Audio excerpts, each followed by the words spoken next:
Hello and welcome to another video of VS classes online. आप आ चुके हैं वीएस क्लासेस के ऑनलाइन प्लेटफॉर्म पे, जहां पर हम आपको मल्टीपल सब्जेक्ट से रिलेटेड अलग अलग लैंग्वेजेस यानी हिंदी और इंग्लिश में हम आपको कंटेंट अवेलेबल करवाते हैं। साथ ही साथ आपको जो भी हेल्प की जरूरत हो आप हमारे नंबर पे कांटेक्ट भी कर सकते हैं, जो कि मैंने आपको इन्फॉर्मेशन कल के वीडियो में दे दी थी। आज हम बात करने वाले हैं ग्लोबलाइजेशन के बारे में, यानी जो आपका चैप्टर है अंडरस्टैंडिंग इकोनॉमिक डेवलपमेंट, उसका 4th चैप्टर हम स्टार्ट करने वाले हैं, जिसमें आप कौन कौन सी चीजें पढ़ेंगे एक बार उसका टेबल ऑफ कंटेंट समझ लीजिए। जो हमारा चैप्टर 4th है वो स्टैंड करता है ग्लोबलाइजेशन के लिए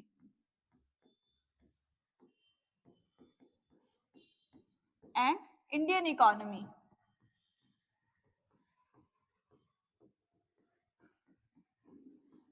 अब इसमें क्या क्या चीजें आप पढ़ेंगे पहले वो समझिए।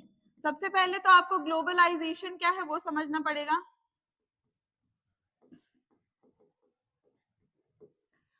फिर आप एमएनसी के बारे में समझेंगे, मल्टीनेशनल कंपनीज के बारे में।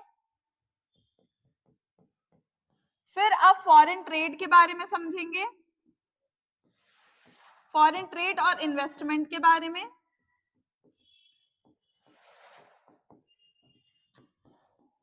फिर वर्ल्ड ट्रेड ऑर्गेनाइजेशन, ये कुछ बेसिक चीज है जिसको आप इस चैप्टर में पढ़ने वाले हैं। ये सारी चीजें हम करेंगे डिस्कस इस बार। अब जो सबसे ज्यादा इंपॉर्टेंट है वो मैं आपको समझा रही हूँ कि ग्लोबलाइजेशन की डेफिनेशन क्या है वो आपको समझना पड़ेगा। ग्लोबलाइजेशन किस चीज के लिए स्टैंड करता है वो सारी चीजें आपको देखनी पड़ेगी। आपका जो वर्ल्ड है आप उसको ग्लोबल विलेज के तौर पे समझिए, और ये जो ग्लोबल विलेज है वो जुड़ रहा है किसके थ्रू? ट्रेड। ट्रेड यानी किसी भी चीज का इंपोर्ट या एक्सपोर्ट जब हम कर रहे हैं तो वो कहलाता है ट्रेड, और इन्वेस्टमेंट के थ्रू। तो ये एक प्रोसेस हुई जिससे आपकी जो अलग अलग कंट्रीज हैं, ग्लोबलाइजेशन जो स्टैंड करता है वो स्टैंड करता है इंटर कनेक्शन या फिर इंटीग्रेशन के लिए। जब अलग अलग कंट्रीज का जो रैपिड इंटर कनेक्शन होता है वो कहलाता है ग्लोबलाइजेशन। तो उसके बारे में हम सारी चीजें आज पढ़ने वाले हैं। हम सीधे सीधे चलते हैं हमारे एनसीईआरटी बुक की तरफ, क्योंकि मैं आपको जो भी लेक्चर्स दे रही हूँ, जो भी कंटेंट आपको दिए जा रहे हैं वो डायरेक्ट एनसीईआरटी से दे रही हूँ। पढ़ करके समझने की कोशिश करते हैं। As a consumer in today's world, some of us have a wide choice of goods services before us. The latest model of digital cameras, mobile phones, televisions made by the leading manufacturers of the world are within our reach. अभी क्या है, जितने भी goods और services है उसमें हमको wide range मिल जाती है, चाहे वो डिजिटल कैमरास हो, मोबाइल फोन्स हो। हमको क्या है, बहुत सारी चॉइसेस आज अब जा करके मिल रही हैं। Every season new model of automobile can be seen on Indian roads। अब देखिए, एक जमाना था जब हमारे जो भारत है उसकी सड़कों पे फिएट या एम्बेसडर चला करती थी, लेकिन अब हमारे पास मल्टीपल ऑप्शंस हैं। आप कार में देखिए कितने सारे ऑप्शंस आ गए हैं आपके पास। Gone are the days when ambassador and Fiat were the only cars on Indian roads। Today, Indians are buying cars produced by nearby all the top companies of the world। अब क्या है, हमारे जो India में है जो लोग हैं वो क्या कर रहे हैं, बाहर की जो टॉप कंपनीज हैं कारों की, उनसे भी क्या कर रहे हैं, हम कार परचेज कर रहे हैं। A similar explosion of brands can be seen for many other goods from shirt to television। यानी फ्रूट जूस हो, टेलीविजन हो या शर्ट हो, उसमें भी हम क्या देख रहे हैं, एक्सप्लोशन देख रहे हैं ब्रांड्स का। अलग अलग ब्रांड्स जो हैं वो भी क्या कर रहे हैं, कारों की तरह निकल करके सामने आ रहे हैं।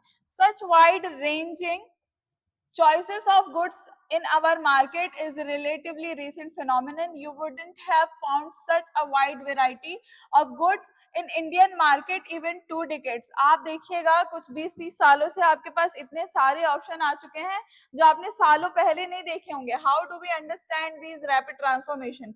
अब ये जो हमारे पास वैरायटी ऑफ चॉइस आ गई है अपने लाइफ को अच्छा करने की, वो जो ट्रांसफॉर्मेशन है वो कैसे आया?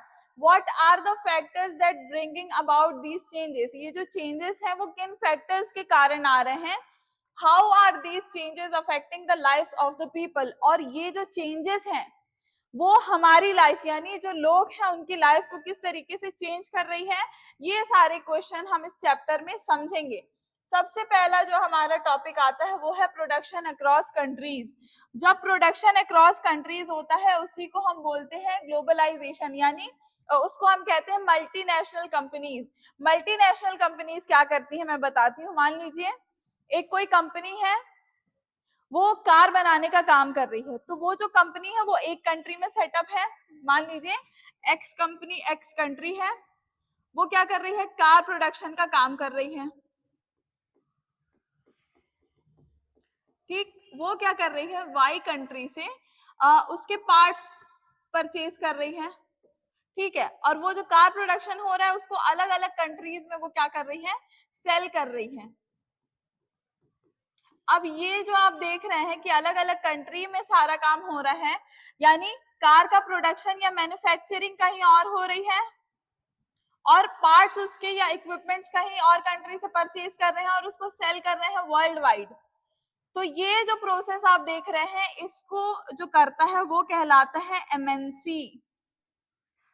वो करती है एमएनसी। समझिए, until the middle of the 20th century, just minute, until the middle of the 20th century production was the largely organized within countries। हम सिर्फ अपनी कंट्री के अंदर प्रोडक्शन करते थे बहुत पहले, यानी 20वीं शताब्दी तक। what crossed the boundaries of these countries were raw material। अब इन जो हमारी कंट्री है कैसे बाहर जाने लगी, आप देखिएगा इंडिया में इंडिपेंडेंस के टाइम में देखिए क्या होता था, हमारे देश से रॉ मटेरियल जाते थे, जैसे कपास वगैरह या नील वगैरह का आप एग्जांपल ले लीजिए, तो ये एज रॉ मटेरियल हमारी कंट्री से इंपोर्ट होते थे, बाहर जाते थे, वहां पे फाइनल गुड्स बनते थे और उस फाइनल गुड्स को या कंज्यूमेबल गुड्स को फिर हम वापस परचेज करते थे। तो ये भी ट्रेड कहलाता था। Colonies such as Indian exported raw material, food stuff and imported finish goods. हम क्या करते थे, एक्सपोर्ट करते थे रॉ मटेरियल का, एक्सपोर्ट करते थे फूड स्टफ और इंपोर्ट करते थे यानी अपने देश में वापस लाते थे क्या, finish goods. Trade was the main channel connecting distant countries. Trade जो है बहुत इंपॉर्टेंट चीज, देखिए ट्रेड या व्यापार एक ऐसा तरीका है जिससे जो अलग अलग कंट्रीज है वो आपस में कनेक्ट हो पा रही हैं और इसी कनेक्शन को इंटीग्रेशन या फिर इंटरकनेक्शन कहते हैं।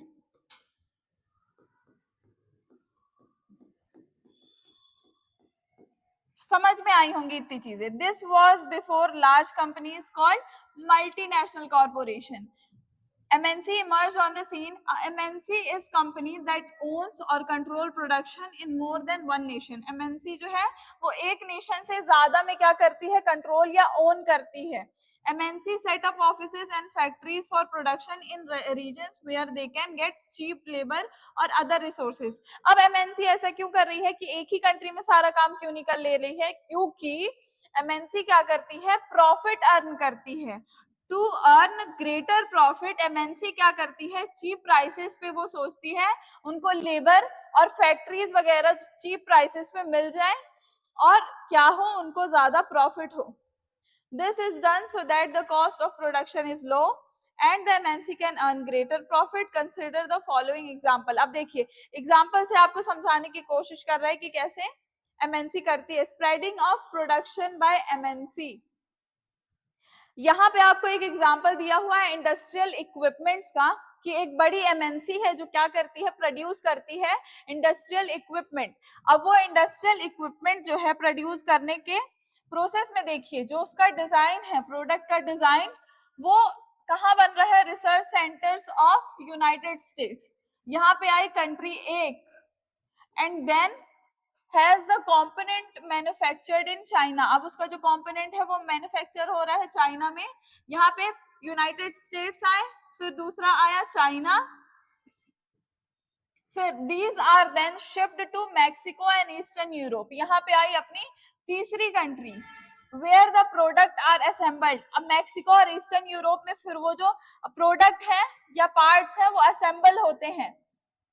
फिर क्या होता है, mean while the companies customer care. अब कंपनी का जो कस्टमर केयर है वो इंडिया में है, तो यहाँ पे चार कंट्रीज जो है उनका कनेक्शन हो रहा है।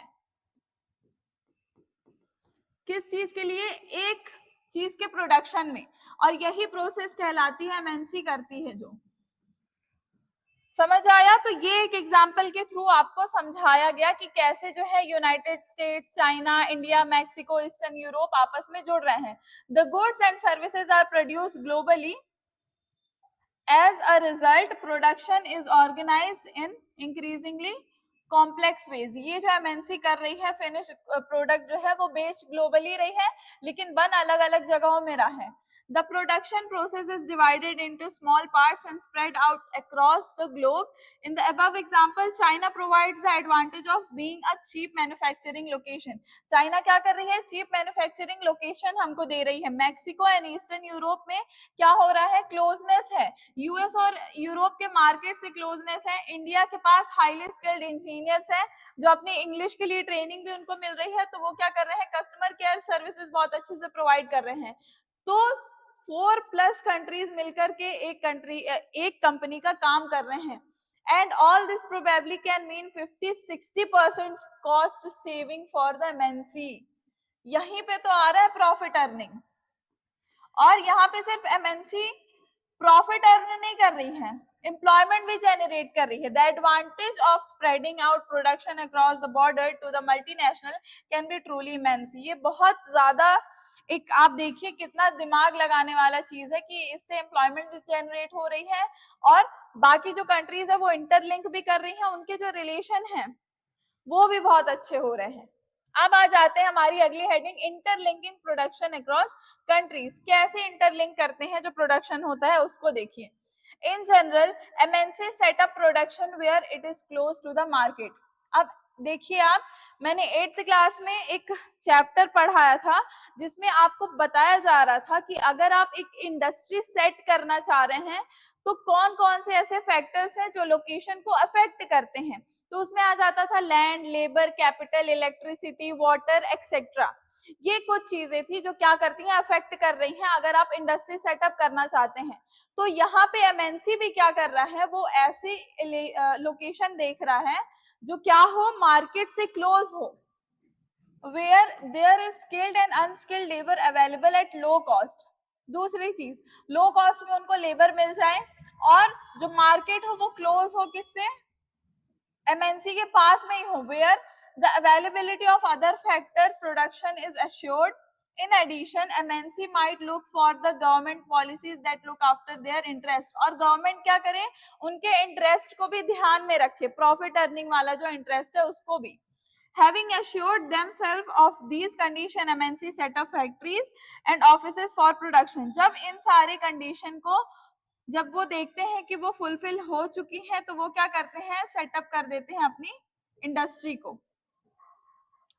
The money that is spent to buy assets such as land, building, machines and other equipment is called investment. अब जब सारी चीजें फाइनलाइज हो जा रही हैं, फुलफिलमेंट हो जा रही हैं, सेटअप लग जा रहा है फैक्ट्री का, तो वो क्या कर रहे हैं? उसमें मशीन्स वगैरह लगाएंगे, कुछ कैपिटल लगाएंगे, वो सारा कुछ जो इक्विपमेंट, सेटलमेंट सब कुछ होता है वो कहलाता है क्या? Investment. Investment made by MNC is called foreign investment. अब जो इन्वेस्टमेंट एमएनसी कर रही है उसको फॉरेन इन्वेस्टमेंट बोलेंगे। Any investment is made with the hope that these assets will earn profit.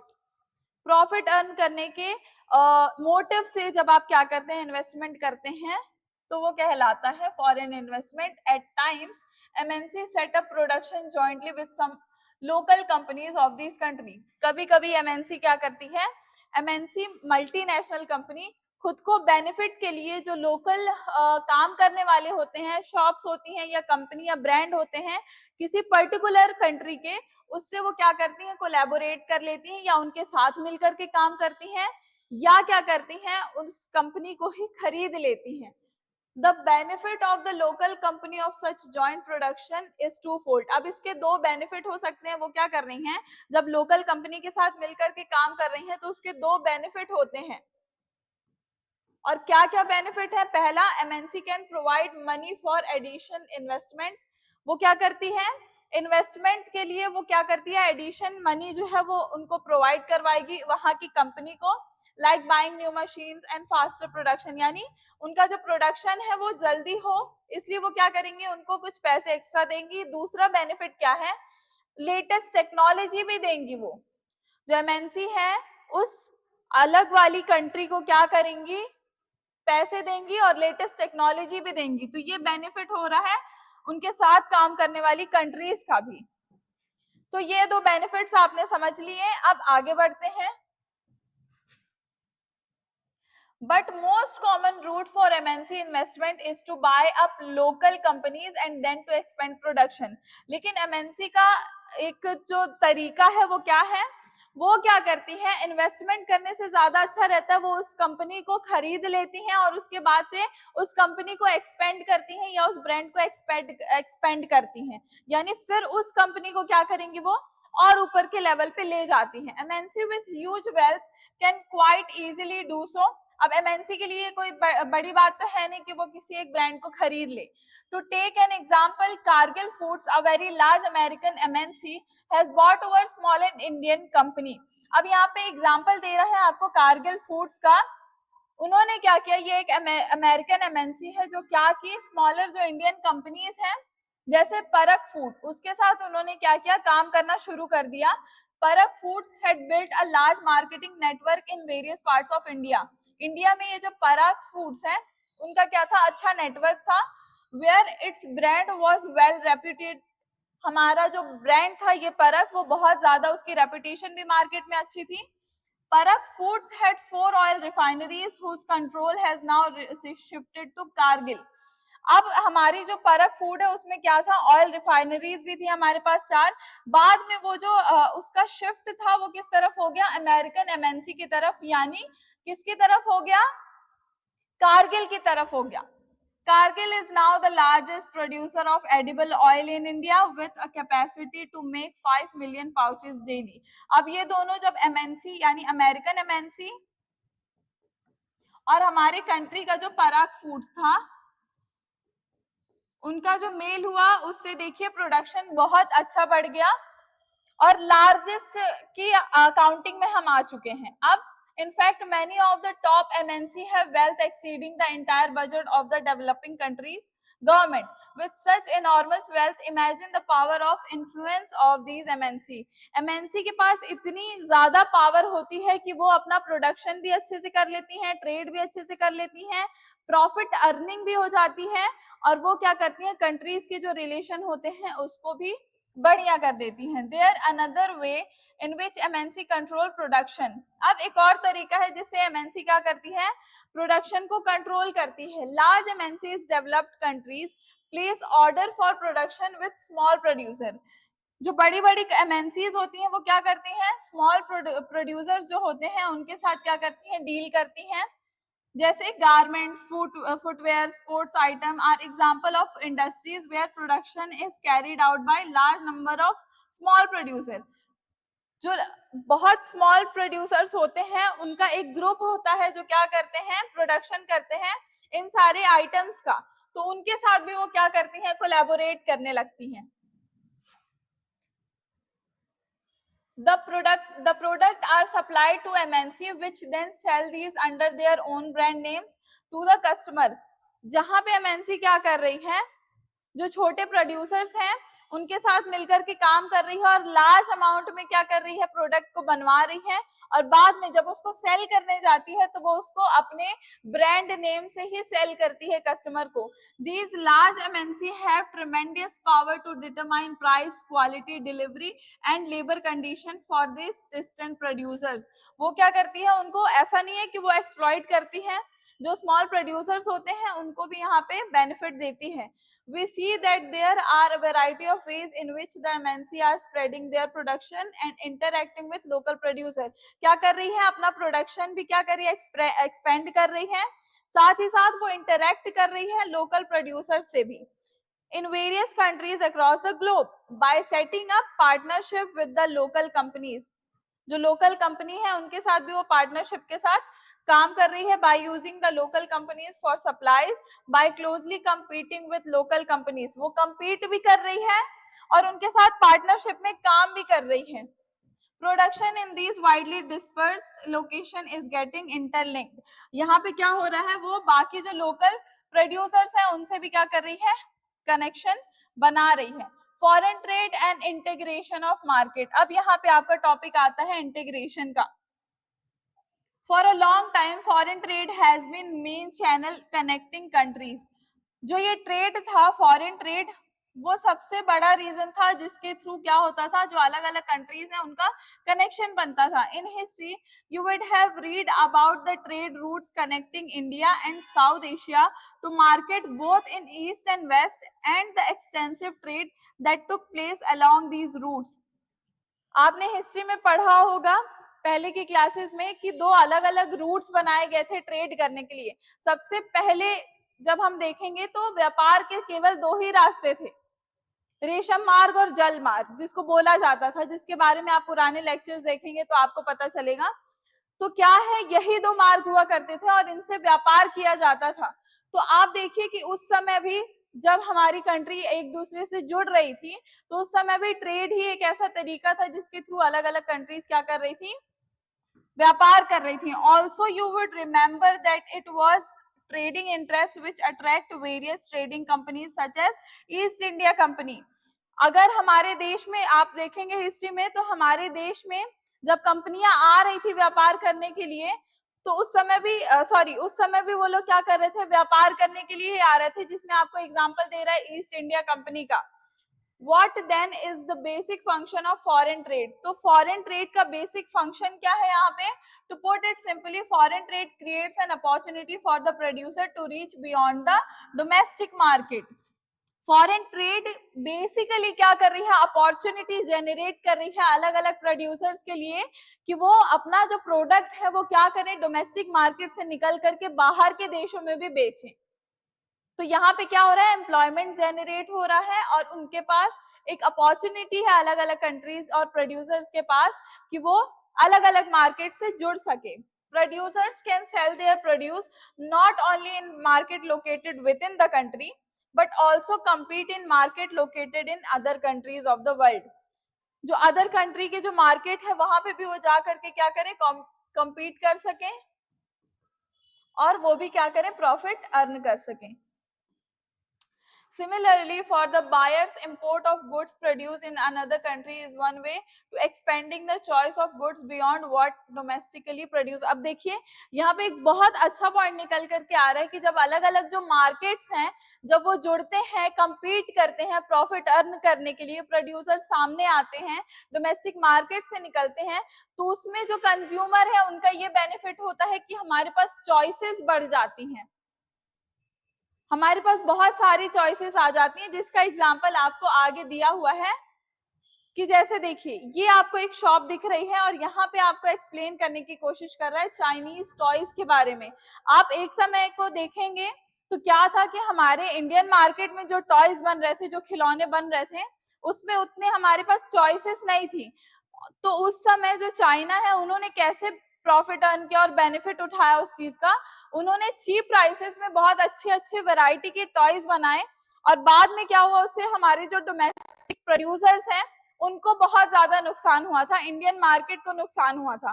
तो ये एक तरीका था जिससे चाइनीज टॉयज भी आए हमारे यहाँ, उनको बेनिफिट हुआ, लेकिन जो हमारे देश के जो प्रोड्यूसर्स थे उनको कहीं ना कहीं नुकसान हुआ। अब ये जो टॉयज हैं चाइना के, उसको परचेज क्यों कर रहे थे लोग, क्योंकि चीप प्राइसेस में मिल रहा था। In general, with the opening of trade, goods travel from one market to another. जब आप देखेंगे ट्रेड स्टार्ट होगा, व्यापार होगा, तो जो गुड्स हैं वो एक स्टेट से दूसरे स्टेट में या कंट्री में जाएंगे। Choice of goods in market prices, हमारे पास चॉइसेस जो है वो बढ़ जाएंगी। Prices of similar goods in two markets tend to become equal. Producer in the two countries now closely compete against each other. जो प्रोड्यूसर्स हैं वो क्या करेंगे, एक दूसरे से compete करेंगे, compete करने के चक्कर में वो क्या करेंगे, अपनी जो क्वालिटी है उसको बेटर करेंगे। Foreign trade thus results in connecting the market और integration of market in different countries. यहाँ पे आपको फॉरेन ट्रेड ने अपना डेफिनेशन बता दिया। चलिए आगे बढ़ते हैं। अब हमारा आ जाता है व्हाट इज ग्लोबलाइजेशन।